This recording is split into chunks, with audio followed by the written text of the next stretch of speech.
Ein oberster Lehrer von den Soldaten fährt einen Tag mit einer Gruppe Soldaten. Und hingewegs am Weg blieben sie stehen. Das ist so blattig, die fahren an und können nicht mehr raus. Die schaffen und die schaffen durch. Der Lehrer steht besiegt und die Soldaten schieben und kriegen den Traktor nicht raus. Dann kommt ein Mann vorbei, er hält den Stall und dann fragt er, was ist los?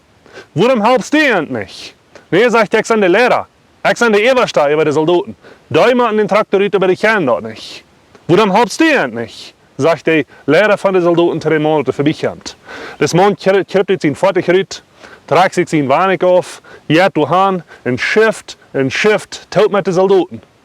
Und der Traktor kommt bald raus und sie können wieder fahren.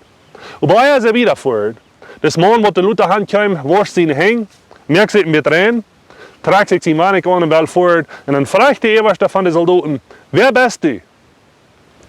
Und er sagt, weißt du, ich bin Abraham Lincoln, der Präsident von dem Land, von der Staats. Wenn die mal wahre Halb fehlt, sei mir, ich help die willig. Nicht verdammt hat, wird gesagt, dass Abraham Lincoln der geradste Präsident war, was der Staats jemals gehabt hat. Nicht wegen seiner Hech, aber wegen seiner demütige, dienende Einstellung. Matthäus Kapitel 20, Vers 27 sagt Jesus, wer von jentwel der geradste sind, der mag lernen, der deiner zu sein. So fährten im Leben, wer wir sind ungesehen. Wer wir haben, die Menschen sollen gut denken von uns und wir wollen haben dort, was wir tun, soll ich auf ihren Wort einen Unterschied merken. Wir wollen Anerkennung haben. Wer wir dort tun, was Jesus sagt, deiner sein. Lernen zu deinen.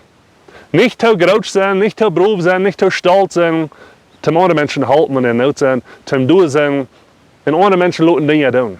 Aber lernen mit einer demütigen Einstellung deinen. Das, was Jesus will haben.